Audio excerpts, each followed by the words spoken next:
Ange Postecoglou was always determined not to let the flag on his passport determine his fortunes. Yeah, I'm not sure what you mean by jump, but I'm assuming you're saying I worked at a lower level or some lesser level. I guess that's a matter of opinion. Yet, as he was set to arrive at Celtic, the fact he was Australian was more of a talking point than his resume. I was still on the same planet, mate. I haven't come from outer space. Success has followed Postecoglou wherever he's gone. The journey started in the old National Soccer League, guiding his boyhood club South Melbourne to 2 titles. South Melbourne are back-to-back champions of Australia. After a stint guiding Australia's junior national sides, he arrived at Brisbane in the A-League in 2009. The Roar turned into one of the most formidable club sides Australia's domestic leagues had ever seen under his watch, going on a 36-game unbeaten streak. That's a record in Australian sport, claiming 2 crowns along the way. Enrique scores! Brisbane are the champions! He moved to the Melbourne Victory after that, but his time at the mega club was cut short. In 2013, the lure of being Socceroos manager proved too difficult to ignore. It was the opportunity to rejuvenate the team, which stuff I like. I like sort of creating a new team and implementing my philosophy. He took over a side already qualified for the 2014 World Cup in Brazil by Holger Osik. Australia was drawn in Group B with Spain, the Netherlands and Chile. They lost all 3 games in what was a group of death. The style of football the men in green and gold played drew high praise. The ball's dangerous! Timothy Hill! Can you believe it? He's done it again! The crowning glory of his time in charge of the national side came as they won the 2015 Asian Cup on home soil. But things soured from there. Postecoglou ensured Australia's berth at a 4th straight World Cup, beating Honduras 3-1 in a playoff tie.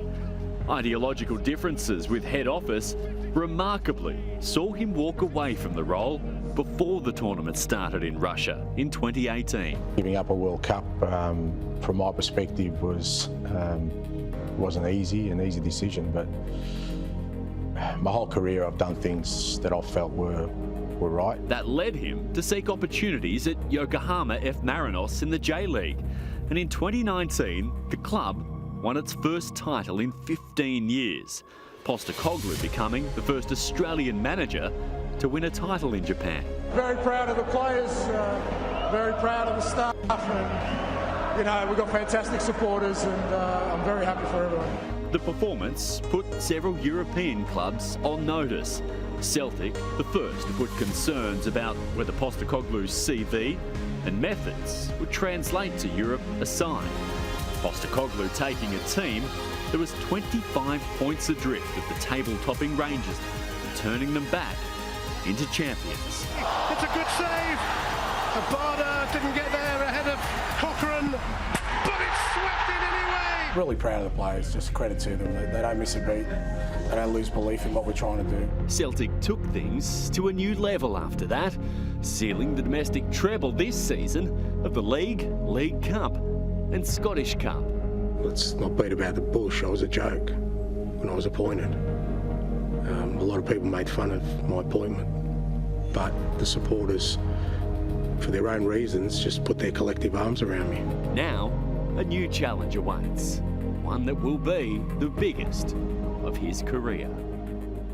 It's incredible rise for Ange. In 2007, you have to remember, he was on the managerial scrap heap after his then young Socceroos became the first Aussie side to fail to qualify for the Under-20 World Cup since 1989. No one in Australian football wanted to touch him for a couple of years. He had to go and back and manage in the Victorian Premier League. That was before 2009 came around, and his Brisbane Roar side, well, they really reignited his career. They were dubbed Rawsalona, became rather the first A-League side to go back-to-back, and then it all snowballed from there, from the Melbourne Victory into the Socceroos, into Yokohama F. Marinos, where they broke a 15-year title drought. He became the first Aussie to win a title in Japan, and then on to Celtic, where he's won 5 trophies in the last 2 seasons. His stock's rising immeasurably in European football at the moment, Jimmy.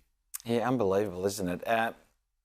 Even the way that he arrived at Celtic was greeted as a bit of a joke, and he's just had the last laugh in 2 short years there. But in reality, where was he on Tottenham's hit list? Yeah, he was a long way back, and then probably some further room back behind that. I mean, they went to 3 other managers before they even decided that Ange Postecoglou was worthy of getting on their shortlist. So they tried to get Maurizio Pochettino back to the club, the manager who led them to the Champions League final that they then lost to Liverpool. They tried to get Arne Slot out of Feyenoord, but they couldn't agree a compensation deal with the Eredivisie club there. They went to Julian Nagelsmann after he left Bayern Munich, couldn't get that deal across the line. Suddenly Ange Postecoglou becomes a much greater prospect than he otherwise would have been. And you've got to remember too that there's a former A-League executive in Scott Munn, an Australian, arriving at Tottenham to begin work in the next couple of days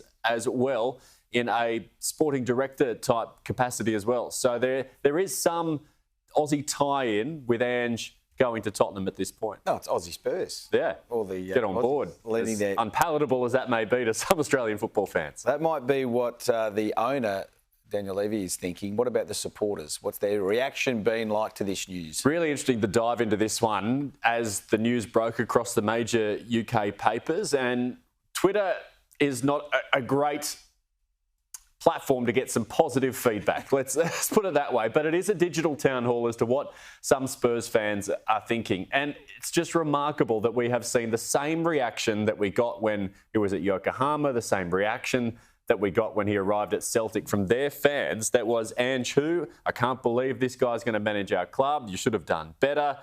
And like Ange touched on, he was treated as a joke when he arrived at Celtic. And the tone of the Spurs fans overnight, I have to say, in the comments section on these articles online on Twitter is much the same. They're very sceptical that Ange can come in and do the job. It's just remarkable that we're still in that space. There's football fans still around the world, still in that space because Ange is Australian, it seems, or Ange has come from Celtic, it seems.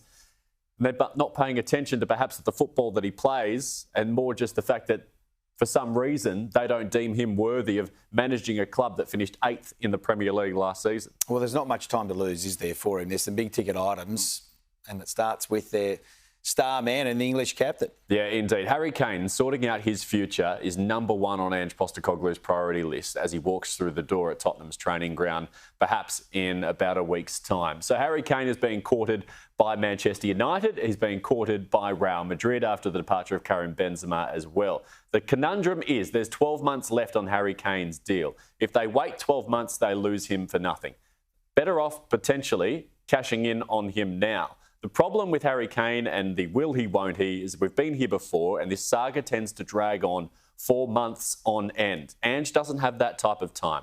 If Harry is going to leave before the start of the season or even before the close of the transfer window, it needs to be wrapped up early because Tottenham don't have another star striker for Ange to turn to. He's going to need to dip into the transfer market and find someone not just quickly, but of quality as well. Otherwise, his campaign is already on the back foot. Let's take a look at some of the other priorities that Ange Postecoglou needs to tackle at Tottenham. The first one is taking a squad that finished 8th in the Premier League and seemingly running through managers like you and I run through socks Monday to Friday, right? And building an identity within that squad, which they have completely and utterly lost over the course of the last couple of years since Maurizio Pochettino left. The expectations on this squad as well to what it means to play in the Premier League and what it means to play Ange ball. That'll be priority number 2. And they're going to get some time to drill that in on the training track as well because they're not playing European football next season. So that's a positive. The third one is get an understanding with Daniel Levy and have that clearly communicated to the Tottenham fan base that is as passionate as they come as to just what success looks like. A top 4 finish might not be achievable in Ange's first year in charge. That needs to be set out. Definitely for year 2, it has to be the goal. And year 3, you can start thinking about titles and all of the rest. But a clear timeline on what success looks like to give Ange and the club and everyone involved at Tottenham some breathing room as to be understanding the journey that they're about to go on. Get those 3 right, anything could happen. Easy. Just easy, right? But Ange loves a challenge. Doesn't he? This will be right. I'm not surprised. We said it a couple of months ago that Tottenham was the perfect club for Ange because there's a rebuild to take place. He loves a rebuild. He loves the hard challenge. Doesn't like going in where something is easy. This is tailor-made for his skill set.